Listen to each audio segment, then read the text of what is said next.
Hello, this is Janet Gallen welcoming you to Love Letters Live. Today's guest is someone you know if you have been staying tuned with me, staying tuned. Um, and it's Cynthia Toussaint. And just to catch up a little bit, if I may, Cynthia was the person who originally put chronic pain syndrome on the medical map. It had been ignored for so long. Cynthia suffered it. And through just the most diligent work, got the doctors to recognize it, and then created an entire world of help for people called For Grace. It's a website and an entire world, which you can look at later. So I want to introduce Cynthia.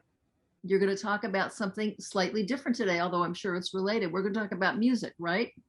We are going to talk about music. Thank you so much, Janet, for letting me be your guest today. And I always love talking to you. And I feel that way about you. I think we like each other. That's true. It's so true. Talk about your music. What made you put this collection together? And you just start.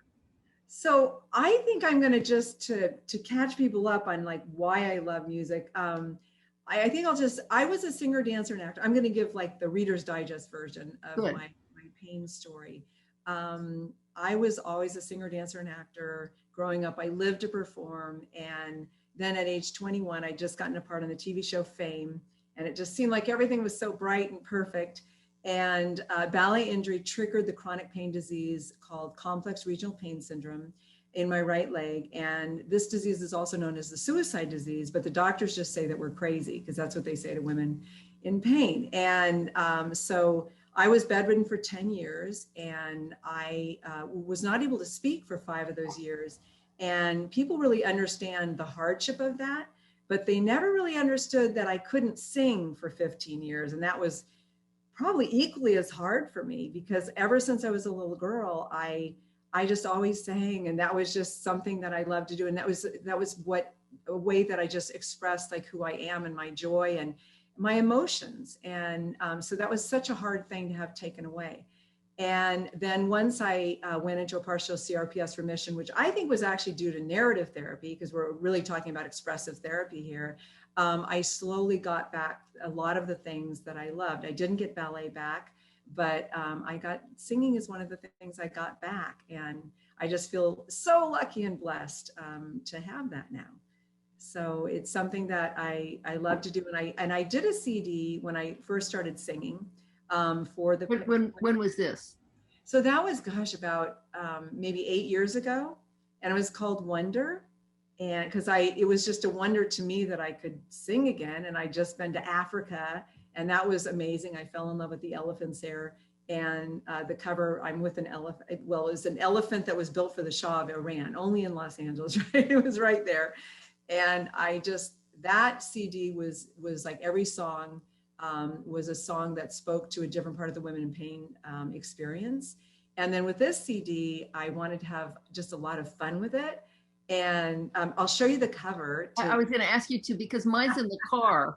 I'm sorry to say, yeah. Crazy, dedicated to women in pain who know they're not. It's a pretty crazy cover. So I decided I wanted to have fun with this CD. And crazy refers to what they used to be called for complaining about pain. Okay. We still are. Yeah, I was called crazy for the first 13 and a half years of my illness. Well, I remember that, but doctors and healthcare professionals are still sometimes doing it?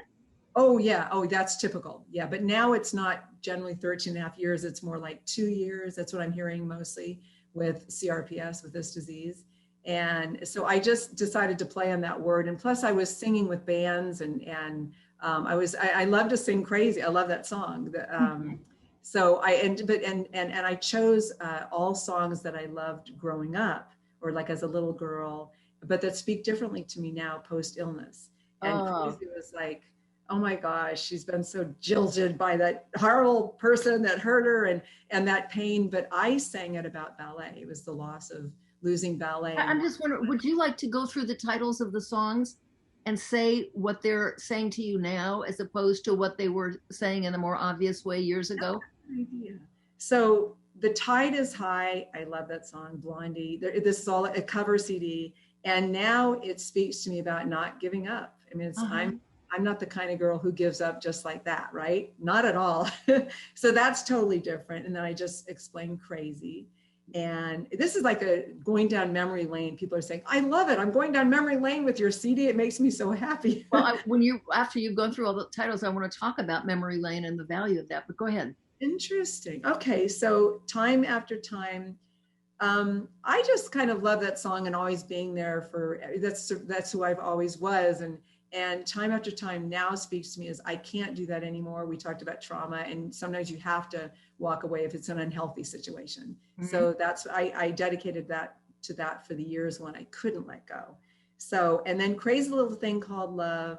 I always love that song. I did it as a duet. I had so much fun recording that song. And for me, it's just about, it's about I said for the fun still inside. So I guess that one didn't change too much, but it speaks to me differently in that even with pain, with the worst kind of pain, even with cancer, which I've been through recently, I can still have fun, and we can all still have fun. This is to inspire people who have pain and other, illnesses, and everybody, why not? At 17, it spoke to me. It used to speak to me as, oh, that poor girl. If you remember Janice Ian at 17, that poor girl, she didn't have any friends. And it spoke to me now, very personally, as the misfit that I have been as a woman in pain. Yeah. So, and then Ode to Billie Joe was that movie. I was going to marry Robbie. That song was so chilling. I remember when it first came out. Okay. Yes. It's not about me. Go ahead. I loved it, and I still do it. And so many people are saying, I know that song by heart. I know every lyric. And it's surprising how these songs really speak to people. Yes, it was mysterious and terrifying at the same time. Yes, and she's at the dinner table. If you notice, through almost the whole song, she's having a meal with her family, and she's getting the news. Yes, that Billie Joe jumped off of a bridge, and she couldn't love Robbie Benson. For me, that spoke to me now. I cried when I recorded it. You can actually hear it. But we use that take because that then emotion was coming out. But I sang that for my father, who I did jump off. Yeah, so it was very, very healing for me to sing that song. And then To Sir with Love, I would always listen. I would watch that movie anytime just to hear Lulu sing that at the end. Mm-hmm. But I sang that. So it was always for, Sidney Poitier's character. But I sang it for my surrogate father, Dick, and I spoke to him at the end of that because I was just so lucky to have him in my life for 25 years, and I recently lost Dick and needed to do that for him and for me. And then You Make Loving Fun. This is a good story. That was my first boyfriend in my song. So whenever I heard it, it was like, oh, Mitch. I'd always have these feelings. And John asked me to record it. So now it's like, oh, John. So that meaning really changed. And then Over the Rainbow, in a way I did that for Dick too.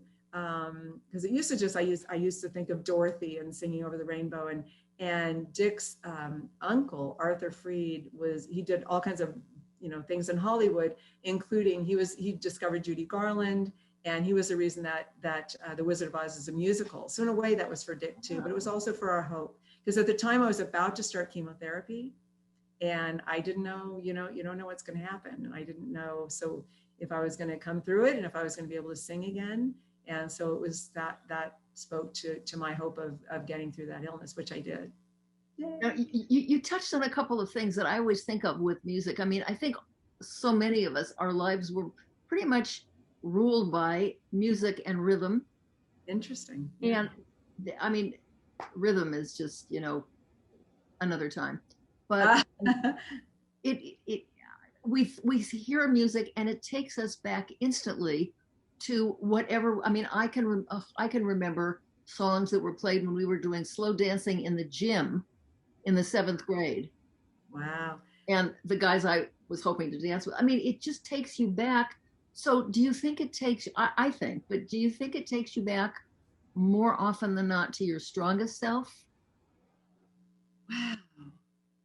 I think, to me, it takes me back to joy. And Janet, I have heard that there's no other kind of expressive therapy, no other kind of art that takes you back so vividly as music. And quickly.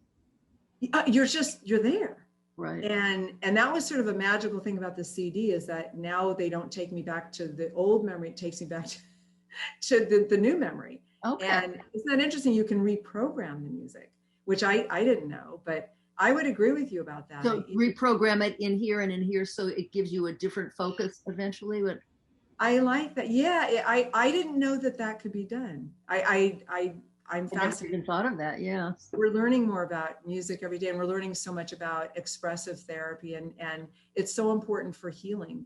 And I mean, we can all use healing, and as human beings, we all need to be creative. And whether it be music, I'm also a piano player. I played for about an hour this morning, and that makes me feel really good.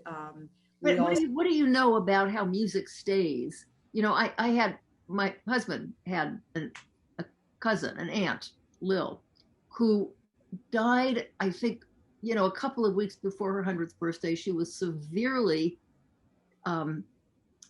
limited by Alzheimer's. She really couldn't remember anything, but Wow. and she was a pianist, actually. She was a pianist who, was really on the verge of being a concert. I mean, she was excellent. Yeah. Her husband left her, and she ended up, working at the racetrack. Doesn't matter. The Happens. point, Oh, wow. she always played the piano. She was close to 100, could not remember anything, but would sit down at the piano, and from memory, Rachmaninoff was still in there. I love it. Didn't miss a note. What? How does that work? I'm not. Alzheimer's is very near and dear, as my mother has it, and Right. And also with my music, I want to talk about that a little bit. But I don't know quite how the brain works with Alzheimer's, but sometimes we remember way back if we have Alzheimer's. Like my mother can tell you about her childhood. Oh, sure. I can't tell you that, what we were talking about 2 minutes ago. And so maybe she was remembering from a long time ago. That's my guess. Well, go ahead. You were going to talk about, you said you wanted to talk. Well, I know that music therapy helps all of us, and we're talking about expressive therapy, creative therapy, whether it be music. I'm thinking of acting, art, narrative therapy, which has been huge for me, dance and movement, and I love to sing in a lot of different ways with a lot of different people. And one thing that I like to do is it's an annual concert with a number of choirs. And the last one that I did before COVID was called Alzheimer's Stories. Oh. And it was so close that during the first rehearsal, I thought, I'm out of here. I can't do it. I was crying. And the choir director said, Cynthia, I know what's going on because I know the story. But she said, will you just sit through this rehearsal, and see how you feel about the piece after that? And she said, because I promise if you end up performing this piece, you will, I think she said, you will heal from it. I'm pretty sure that's what she said. And so I sat through it, and lo and behold, I could do it. And I really did heal from it. And not only did I get to sing the piece, but I got to write narrative therapy, write about my mother, and speak to the audience about that. And that was so healing for me. And when I talked to my mother, when I saw her last week, and she was in a home, and it was really, really hard. And when she gets agitated, I just start singing to her. Oh. And it just, I mean, she's calm. She's in a good place. And she said to me once, you sing really well. And she doesn't remember, or she'll say, I haven't heard that song in years, even if I sang it, 3 minutes before. And so I saw firsthand, and I keep seeing when I talk to her on the phone and she's agitated, I just know to go to music. And in the lyrics of Alzheimer's Stories, many times we sang love and music are the last things to go, and isn't that interesting that music just sticks with us? The specifics of music. So I wanted to tell you what I did. I was hoping to kind of get this on the landscape. Do you remember the movie about Oliver Sacks and the Awakenings? The people who... Oh, yes. Oh, of course. I just saw that again. Oh, God, yes. They've been catatonic for, 30, however many years. And they would play in the facility where they lived. They would play music. And they were playing, it was the orderlies and the young nurses who were in charge of the music. And they were playing all this really hip stuff and, hip hop. And one orderly, according to the movie, said, They're not going to respond. That's not their music. You have to play their That's music. right. I'd forgotten it. And he went and he started to play music from the big band era, and they all started to come I alive. love it. I I remember. saw that happen once, actually, at a senior living home where a child was singing Wow. to all these old people who were snoring in their seats. She was singing kind of modern songs, and all of a sudden she thought to sing a song in what was their native language, and they woke up and started Well, singing. of course. So I Isn't thought, that if I ever go into a coma, and I said to oh myself, no, I said, if you play big band for me, I'm never coming out. That's not my music. Wow. So I put together That a is so tape cool. of the songs I would relate to, and I just called it my coma CD. And I said, hang on to this. I know. I can't believe If this. you ever need this is what you put in. It'll help me. I love that, Janet. And in that movie, Awakenings, I remember that when he was getting bad again and shaking, Yes. remember the young, lovely woman, Penelope Cruz, I think. No, it's not Penelope, Ann Miller. Yes. The actress, yes, the beautiful blonde actress gets up and dances with him, and he Right. stops shaking. Oh. And I remember saying to John, my wonderful husband, why did that work? And it's probably that creative therapy. I don't know, but that would be my guess. I think it's really hard to know. Now, did your mother sing to you when you were little? Did who ever sing to me? Did your mother sing to you when you were little? So my mother and father were singers, and I don't know that my mother sang to me, but she actually brought home, she gave me the gift of music, and my father did. I think my father gave me the voice. Sorry, Mom. Right? Okay. And then my mother gave me the love of music, and but they met actually in a choir, and actually she was a good singer. I just didn't get to hear her sing. Mm-hmm. Yeah, she was in an a cappella trio, and she traveled all over singing, and she brought home Barbra Streisand, Funny Girl. And when I was just a little girl, and I thought, really? And then I fell in love with it. And then because she would tell me how she loved it. I don't know if she told me how great it was, but I just knew from her that this is a cool thing. And then every Christmas she gave me a new Barbra Streisand album. And that was like the most exciting thing of the year. And I raced home from school where I got to do chorus and band. And I couldn't wait to turn that song on, that new, whatever, there weren't CDs back then, the album, the vinyl on, and just sing to it and listen. And that was such a great joy for me. So I feel like she gave me that joy of music. And then we did a lot of community theater together, and we always sang. And then I am able to give her the gift back now. Sure. The gift that she gave me, I can now, I don't know, I can.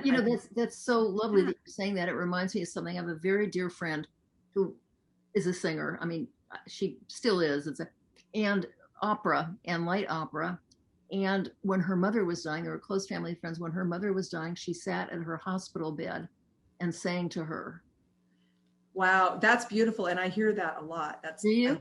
Yeah, I do. And I actually, when John and I were with his brother, his older brother, and he was dying from prostate cancer, he got very calm when I started singing. And just the room, it was echoing. It was just such a beautiful moment. And he got more lucid. He was on morphine, and he called John Johnny. And I'm like, wow, that was amazing. I mean, what a sacred time that was, and it just came out of nowhere. How do people get a copy of the CD Crazy? So they can pull it up on just by going to forgrace.org, and that's spelled at FORGRACE.org, and they'll see it on the homepage, and they can look at it. And they can listen to it. And they order it and get an actual. I mean, I have one, but yes, they can, or just listen to it and download it. Yes. Okay. Yeah. Okay. And I had fun shooting the cover too. I'll just show this again. I wanted to be a mermaid on the beach. I hadn't been on the beach in about 35 years, and I wanted to. I wanted to lean against my fears and have. I was going to say that's a mermaid in some real danger. Yeah. I wanted to lean against my fears and look toward, have them bolster me to look toward a bright future. But I didn't have hair because of chemo, and I couldn't get makeup because of COVID. So you see what I did. I did a little headdress and sunglasses, and I leaned against my fears, and I'm terrified of sharks. Well, for good reason, yes. There Right. you go. And I got to get on the beach, and we had about 20 minutes to shoot that with the sun setting and the tide was coming. And it was just so much fun right there. That's expressive creative therapy, right? I have a question because, yes, you know, I always gravitate to what can the love letter be here. And I know you've talked about some great ones, one to your inner child, one to Grace. Yeah, I wrote that one. Did you? Oh, good for I you. did. Mm-hmm. I wrote. I sent it to myself. You. Good. Yeah.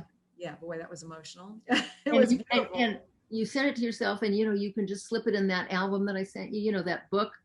Just yeah. Okay. Yeah. Good idea. idea. Sticking things in there, and yeah. you'll find them when you're 90. Okay. Okay. You date all the letters you write, correct? You put yes, I do. Okay. Yes. Yeah. Mom taught me to do that. Well, because when we're 90 and we look at it, we're going to want to know when we wrote that. But I have a question. The singers who made these songs popular, some of them are no longer with us. I understand that. But, you know, some of their children are, like Liza Minnelli, right? True. Yep. And there are a lot of, I mean, there's still people from, well, anyway, Freddie Mercury's, you know, crazy little thing called Love. Yeah, I loved him. What about a series of letters to the artist? That's a good idea. You have so many good ideas with letters, Janet. For other people to do. Yes. Yeah, no, I really like that idea. Writing to the people who created these songs, like or who are still here. Yeah, Willie Nelson, who wrote Crazy. Patsy Cline is not here, but oh my gosh. These songs. By the way, there's probably some museum or some archive for Patsy Cline things. Yeah, that's true. I would write a letter and send it to them. I mean, and just keep copies. I just think that would be so valuable for them all to know. What a gift to them. Yes. Know what their songs have done. I love that, Janet. And a friend of mine knows Janice Ian, so she's talking to her about, she wants her to hear my version of At 17. So that's nice. And but I love the idea of writing them a letter, or maybe their kids, or whoever's here. To figure out who with Freddie Mercury, because that's one of my favorite songs, and I just loved him so much. And I always felt so much gratitude when I was singing that. And we got to perform it as a duet. It was so much fun to do that song, and I felt so much gratitude toward him. And I was watching his movie Bohemian Rhapsody. I always say it's about him, but it's about Queen. You know, when I first heard that song, I was in a restaurant with friends, and it was not too far from a record store. It was when we still had record stores. Well, yeah, I remember. And this song was coming over the speaker. I don't go for background music. Okay. I can't deal because it. Yeah, elevator music. Well, even pop. Well, that's okay. But popular song as background music requires all my attention and gets it. So I'm not good for. Anyway, I hear this song coming over the speaker, and I said, "What is this?" I found out the name of it. I excused myself from the table in the middle of dinner with friends, ran to the record store, and got myself a copy.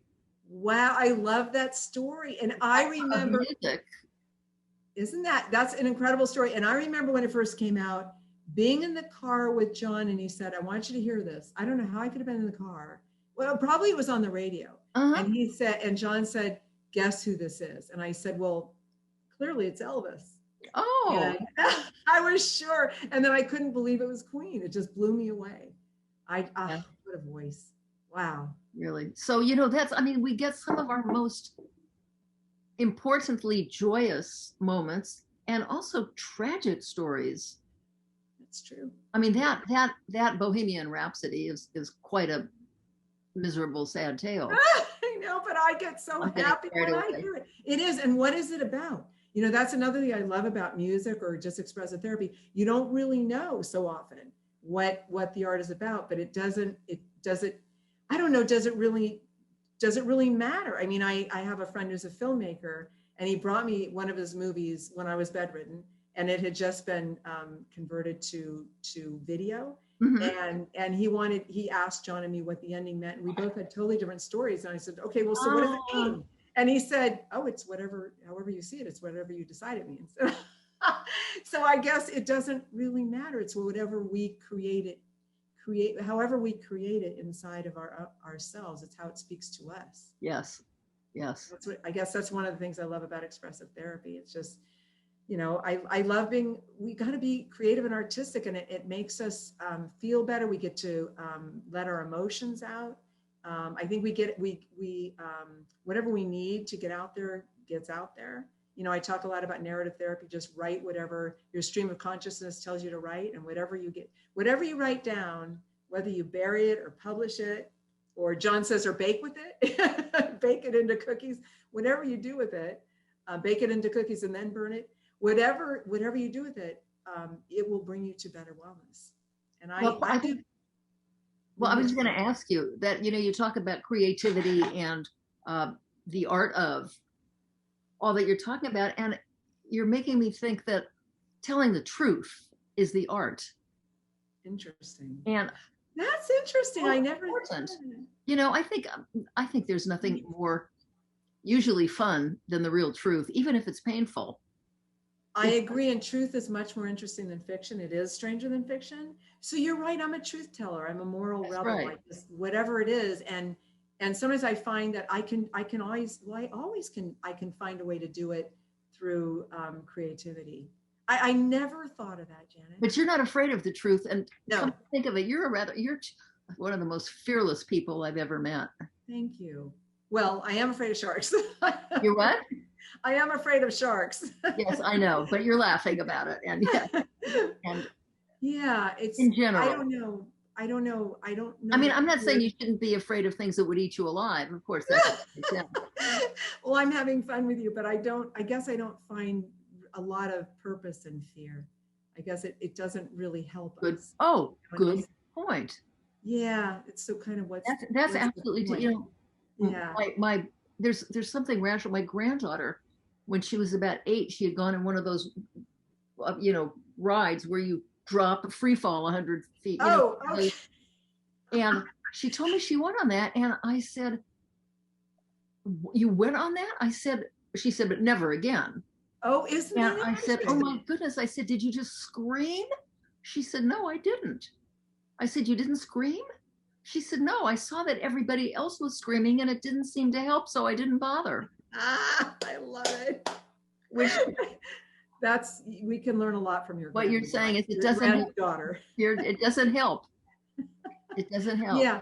Well, we all get so stuck due to fear, I think. I mean, that's what, yes. Not we all, but people tend to get so stuck because of fear and right. They can't move forward. So I just don't find much purpose. And that fear that you get stuck with turns to all kinds of poison, doesn't it? That's a good point. Yeah, that can make us really sick. So why not move forward and sort of like, I always say anything really worth doing kind of makes you want to throw up. I always do say that. I'm sorry, but because things are scary. I mean, if they're really right. worth it, they're scary. And I wanted to bring up that what you're doing here with Love Letters Live, that's expressive therapy, Janet. And you are sure.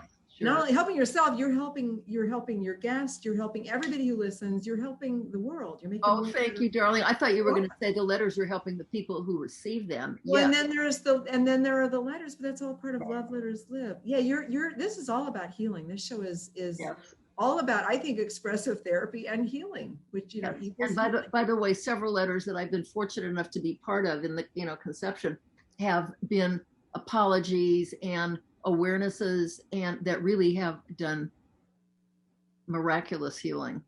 Yes, I love that. And somebody said this morning, it's so hard to apologize. I was hearing that on something, and I thought, why is it hard to apologize? I don't understand why to apologize. If I feel like I did something wrong, I can't wait to say I'm sorry. Yeah, that's so important to be able to. And by the way, an apology is one of the most elegant kind of love letters you can write, I think. Yes. Yeah, that's beautiful. And by the way, I love letters. I've always written. I mean, ever since I was a kid, I always wrote letters, to grandparents, thank yous, and aunts. Right. And I don't know. I just always felt really good writing, and I feel like even now with the internet and we write texts instead of letters, and that kind of makes me sad. And I like the old-fashioned. Let's write letters. And, there's something about. You know what? I want to thank you. I want to thank you for doing this with me about your music. And now we've gotten on to another topic. Maybe you come back and we'll talk about what you get out of actually writing things down by hand. Okay, because I love to do it, and it's very, very therapeutic. Oh, and by the way, the funny thing is, I have gotten letters from you, and what you put onto a page is like a festival. Okay, enough said about that. We'll talk about your paper festivals next time, may we? I love it. Everybody else says you write a book. You don't write a letter. A festival. I write a festival. Thank you. You do. I love you, Janet. I love Thank you for everything that you do and for this show. Be well. And Be thank well. you for the way you have shown the world how to live through fear. Woo. Okay, more later. Thank you, Janet. Okay, Bye, till dear. then. To be Talk to continued. you later. Bye.